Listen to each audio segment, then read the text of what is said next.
Cooney's Cookies has been on YouTube now for 4 months, and we are back with our second update on how our journey has gone so far, and today I share with you the top 7 things I've learned since starting my YouTube channel. I'm Cooney, and today I am here with my mysterious cameraman, with whom without there would be no Cooney's Cookies YouTube channel. But I will tell you a little bit more about that as we go through the list. Doing YouTube videos is a breeding ground for learning. I could have easily listed 100 different things on this list, but these 7 are the things that I think have had the most impact on where I am today. How to be comfortable on camera and how to speak directly to the people who are watching on the other end. At first, I only spoke to the cameraman while I was doing videos, but we jumped in head first. And just like Sean at Think Media says, you just gotta press record. We just pressed record. And let me tell you, the first few videos were, what would you call them, cameraman? Horrendous. Horrendous. So, it just comes off, ta-da, nicely. Boring.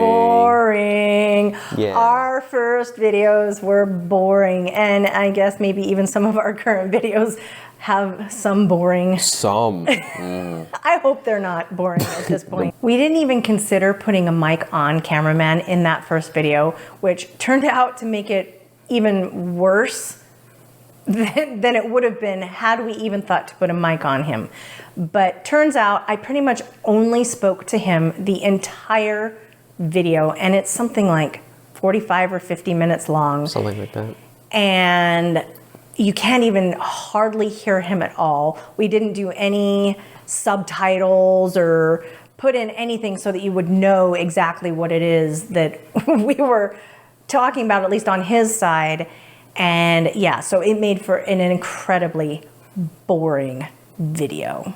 I mostly spoke to the cameraman because I had zero ability to see past the camera and into the person in the audience that is on the other side of the videos. But now, most of the time when I do videos, cameraman's not even here. He gets called into work so often that I'm usually left by myself to get it all done. And so I don't even have him to talk to. And that has allowed me to feel much more comfortable on camera and so much more confident. How to set up lighting and camera angles for a video. This one is always still a work in progress. My biggest issue with setting up shots is figuring out where to put the lighting so that it lights me up properly, but I don't get so much glare. And the biggest problem I have with the glare are my glasses, because I move around and my head moves around so much when I'm talking that glare is a huge problem. At first, we only ever used one camera. Now we use 2 cameras to get 2 separate shots, and then on top of that, I usually do 2 separate shots of B-roll. And I just started collecting B-roll footage, and I've actually had a lot of fun using that B-roll footage in my videos, and I'm just barely learning how to do it. So it's not always amazing, but I have to celebrate the little wins. How to completely screw up the audio. My favorite. And subsequently, how not to screw up the audio. You're welcome. Audio and I have a complicated relationship. If it is at all possible for me to screw up the audio in the video or in the edit, I have done it. It's true. And let me show you exactly what I mean. So it's been 24 hours and we have our icing from yesterday with its color fully developed. From the time you apply it on your cookie to the time it dries. I was checking the vlog video and discovered that my audio had a problem. Somehow, I can't seem to figure out how to do any of this stuff on my own. without there being something wrong. I have the list with me. I'm marking things off of the list as I'm going through the store. So it turns out that getting your audio right is so much more important than any of the visuals that you use in your videos. And cameraman is quite obsessed with audio. Only a little. Only a little, right. Mm-hmm. And so I have been scolded so many times for not just the big boo-boos like you saw, but for the smallest little details of things that I have managed to mess up. And I just laugh through it. It doesn't even upset me because, I mean, what else can you possibly do in those times? They are what they are. But he can come in and rescue me and save the day on occasion. On a can.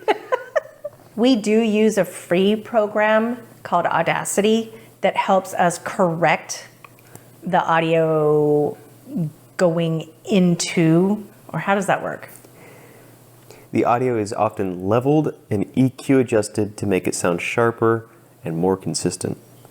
Which benefits you as the person watching the video. How to edit videos in DaVinci Resolve. Now, I am not in any way, shape, or form a techie person. I am the antithesis of techie person. If I could have been born and lived and grew up and lived and just had my whole entire life in a non-techie world, I probably would have been absolutely happy to do so, even if tech existed. Because I am not a techie person. I can't even get the TV turned on in the house and turned on to something because I don't watch TV. And yeah, it's ever since we stopped doing DirecTV like 15 years ago, like 15 years ago. Okay, maybe, I don't know. How many times have I turned on the TV here? Once, twice? Twice. I find tech to be a necessary evil. And if you're gonna make YouTube videos, which is like kind of like the epitome of tech, I guess I'm gonna have to learn some techie stuff. And so cameraman, who is the one that knows about all of this kind of stuff, he's the one that has taught me how to edit videos in DaVinci Resolve. And to begin with, I did not want to edit the videos. But it became very clear after about maybe 6 weeks of doing this that he was getting very bored editing my videos because we're just so boring. We're so boring. We're so boring. So he was getting really, really bored and tired of editing my videos. And so I was like, all right, I'll learn how to do this. And poor guy, it was an uphill battle. It was an uphill battle because I had to write down everything. And I mean everything. Mm-hmm.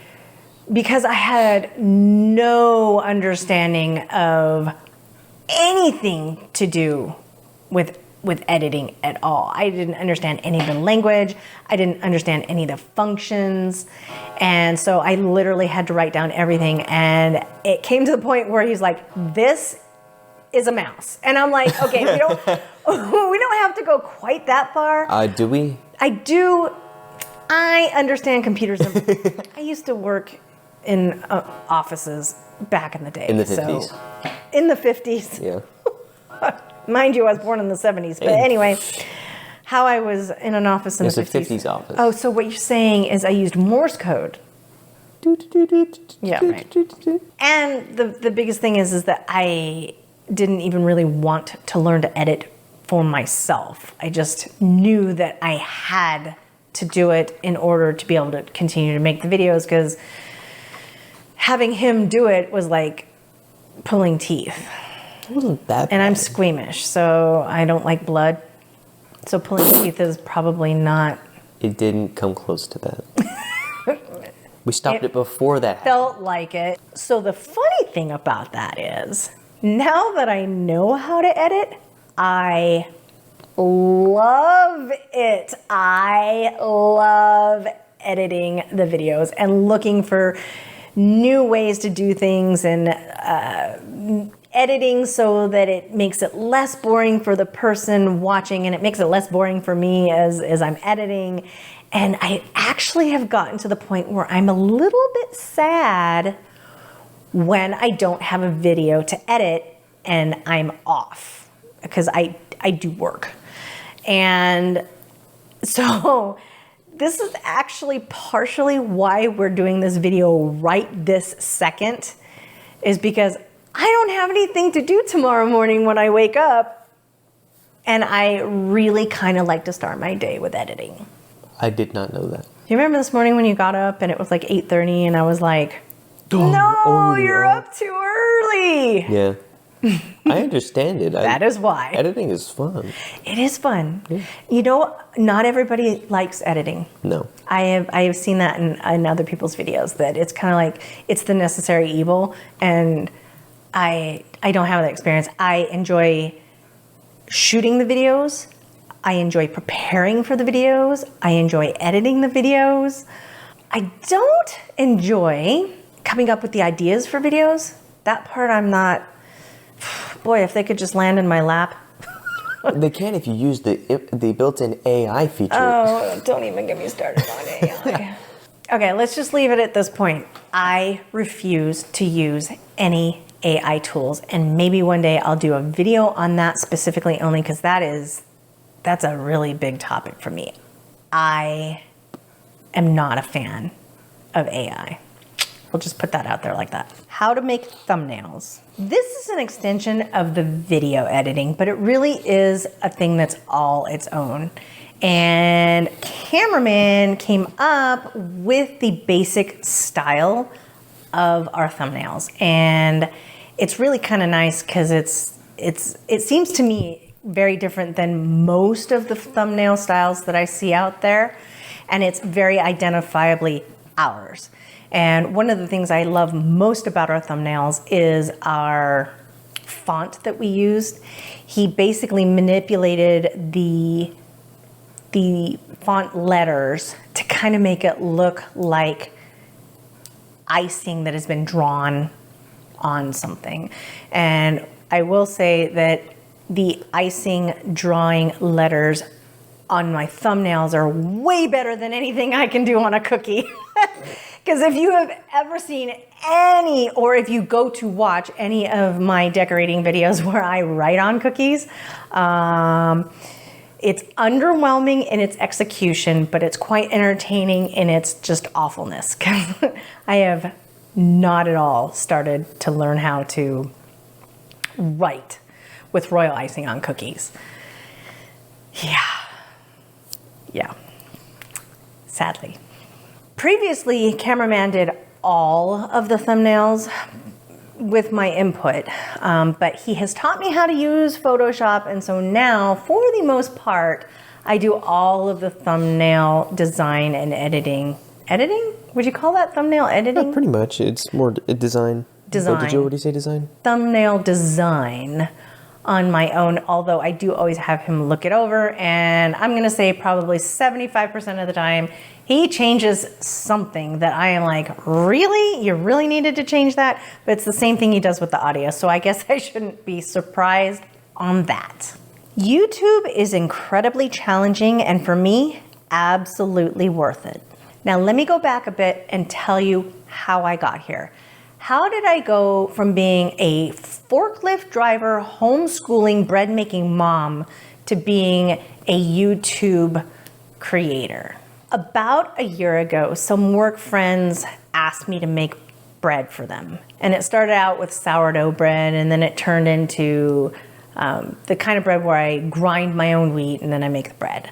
And I started making them bread because a side hustle, right? Because who can survive, especially in Southern California, without some sort of something that can help bring in even just the smallest amount of money to go to Starbucks? Well, I started making the bread.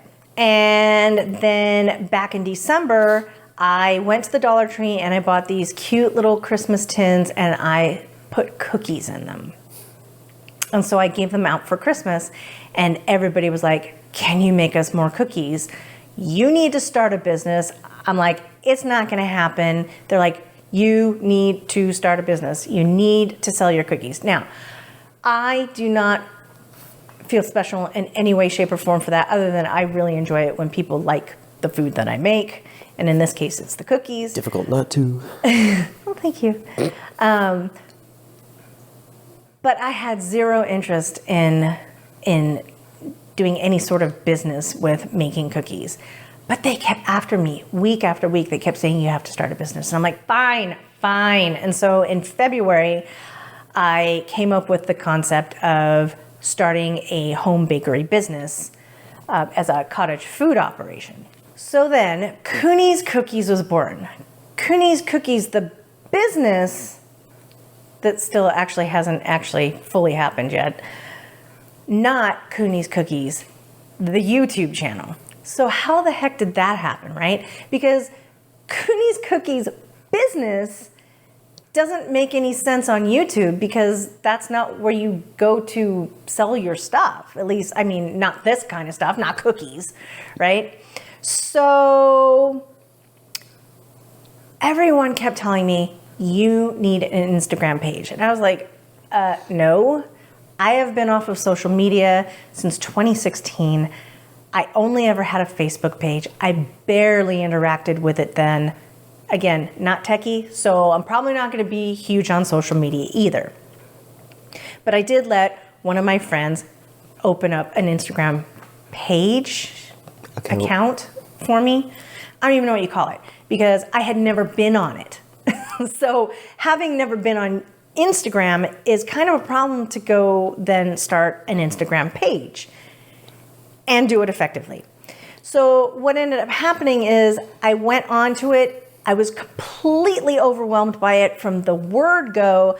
I stopped going onto it like immediately. I mean, you go into the thing and you scroll and it's like screaming at you. It's like, it does. It felt like it was screaming at me. And so I came home and I was like, cameraman, they're telling me I need to do Instagram because that's how I'm going to get orders and blah, blah, blah. And he's like, no, we are not doing Instagram because he too does not do social media. Anyway. This involves so me then too. he says, we should start a YouTube channel. we should start a YouTube channel. And I was like, no, I have zero desire to have a YouTube channel. I have zero desire to be in videos. I have zero desire to be on the internet. Clearly you see how that worked out. Okay. So I was like, YouTube? He's like, why not? You know YouTube. You go on YouTube. I mean, I go on YouTube. I watch videos. I understand how the videos basically are. And I noticed when I go onto Instagram, the videos are the reels, they're very different. They feel different. There's like this whole, I don't know, Instagram feels phony to me. Sludgy. It's sludgy, but it has a whole different feel to me. And maybe that's because of my age. I don't know. I'm pushing 50. But, or maybe it's the fact that I haven't been on social media because that's just, okay. Anyway, so of course, Mr. Gen Z says, oh yeah, we should start a YouTube channel because whose dream is a YouTube channel? What? Not mine. Not mine. Yeah. So the 16-year-old tells me we're starting a YouTube channel and somehow I go along with that like it's a good idea. I'm shocked you've gone with it. To Well, this day, I'm shocked. I didn't just go with it. No, at this point, I didn't just go with it. You flew into it? I have like grabbed the bull by the horns. Like we have Geronimo head first right into this thing. I can't grab bull's balls. So a now 17-year-old kid has been absolutely instrumental in to where it is I am today on YouTube, which is exactly where. Well, I will get into the where in the last question, but I can tell you that by far the biggest thing for me has been the challenge and the growth within myself of doing this. I love a challenge. And if a challenge has like massive growth potential in it, I am all into it. And I think that is why the editing has gone so well for me, and all of these things that I have learned how to do. I mean, I literally, if I sat down and like listed each individual item, I could easily come up with 100 different things that I have learned since I started doing this, that not only is in the YouTube space, but also in what I have learned as far as baking, because I am not a baker. I am a cooker. I cook things from scratch. Baking is very different, and decorating and artsy fartsy cookie decorating and all that stuff, like that is not my space. So all of this has been an absolute learning for me. And so our channel is really, it is a learning channel, but it's not exactly a teaching channel. It's more like I'm learning and you guys all get to come with me as I'm learning. And then I will turn around and kind of teach you what it is that I have learned, kind of similar to what it is I'm doing here, but not in the setting of me just sitting and talking to you.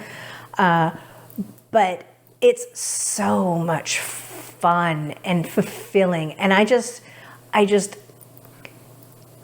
if at the end of the day, there is someone who watches a video and they feel inspired, or they feel less alone, or they feel understood just in seeing me go through the struggles of what it takes to do all of the stuff that it is that I'm doing, that for me is like just the icing on the cookie. The icing on the cake. Everybody says that. It's frosting though. It is, but the term is icing on the cake. I know. I know. But you frost a cake, you ice a cookie. I know. YouTube analytics are something. So when I started out on YouTube, I thoroughly expected that I would be someone who was obsessed with the analytics. I am a super metrics driven person, and if it's something that I can track, I'm all over it. I can't even begin to laundry list all of the things that I have been able to track over the years that drive me and give me like go power. But I figured out pretty quickly with these YouTube analytics, one, they make no sense to me half of the time. If you go into the YouTube studio and you look at your analytics, they don't match. I don't even know what to do with that. Like, how do you even know what you're looking at? And there are so many different analytics. I am so happy that I just looked at it and said, you know what? Not for me. Because I can't imagine trying to sleep at night if I were obsessed with the analytics the same way that I get obsessed about other metrics in life. So first and foremost, if you have ever attempted to go into your YouTube studio and try to figure out the analytics and been completely confused and like, I don't even want to deal with this, you are not alone, because that is me. So I don't spend much time keeping up with analytics. I do basically look at a few different metrics, but I don't put too much weight on them. I am basically looking for growth. And while when I first started the channel, I didn't have any pipe dreams of monetization in 6 weeks, I did have some expectations, and I was ready for the long haul, the long journey, the long game. And I know it can take years to actually get good momentum going and make any money on YouTube, like substantial amount of money. I'm not even entirely sure how much of that is a driver for me, because I don't think when we started this channel, first of all, I didn't even know why I was starting the channel.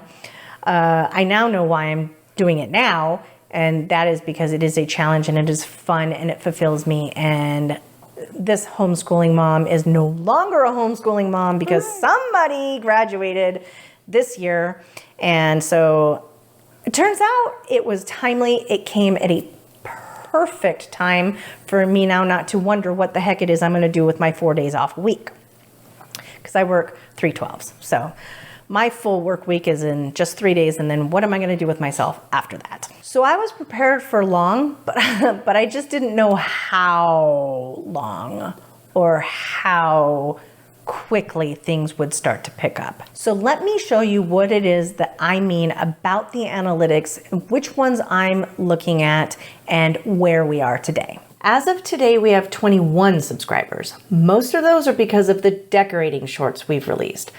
I'm not sure if we've had any from our long form. Also, the vast majority of almost 13,000 views are from our shorts as well. I could probably become very discouraged by this number, but if you look at this chart, you can clearly see that we are having growth. We've released 43 long form videos, but if you look at this list, you can see here that many of our videos have a super low view count.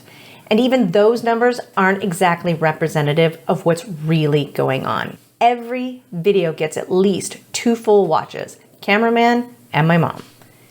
Just looking at numbers like these are enough to consider throwing in the towel. But these numbers give me hope and some insight. It is pretty clear to me that the videos that are starting to perform are actually cookie decorating videos, and mostly the ones with only decorating visuals and lo-fi music. Though, if you look a little closer, it's not quite as exciting as it first appears. The average view duration for my top video is only 2 minutes and 6 seconds. That's 10% of the video length. This also gives me an indication that I either need to step up the interest of the visuals of this kind of video, switch up the kind of lo-fi I'm using, or both. You can see the same issue here with my second highest viewed video, only this one is worse at only 1 minute and 4 seconds average view duration. And it's not just my decorating videos. This is not a decorating video, and this one only has 1 minute and 6 seconds. This appears to be my longest average view duration time and percent, and while it is a decorating video, it also has my commentary while I'm decorating. So you can see there is still hope. I will tell you that I am absolutely grateful that this channel has not done better from the beginning. If it had done really well to begin with, I don't think I would have had the push to continue to try to make things better. And one of the things that I heard Rob over at vidIQ say in a video I watched not too long ago, he said, if you don't look back at a video you made a few weeks ago and at least in some little way cringe at something you did in that video, you're not growing. And growing is absolutely essential to be successful anywhere, but especially here when you're making videos. So I look back at videos from 2 weeks, 3 weeks, 4 weeks, 4 months ago, and I cringe. Oh boy, do I cringe. We should do a cringe video. Oh, can we do that? Yeah. Oh yeah, let's do that. Yeah, I want to do that. That's fun. We just grab old crappy footage and put it together and then react to it. Yeah. Ooh, I like it. Yeah. Cameraman cringing. So those are the 7 things that I have learned so far on my brief 4-month journey on YouTube. If you haven't seen our first update video, which was done 28 days after we started the YouTube channel, check down in the description below, and we have added that video for you to be able to click on. And please join us again in 2 more months when we do our 6-month update. Next time on Cooney's Cookie Chronicles. Does the thought of making royal icing feel daunting? Believe me, I've been there. So today I'm going to show you how to make a simple recipe of royal icing using just 3 ingredients. And I will show you how to store it for later use.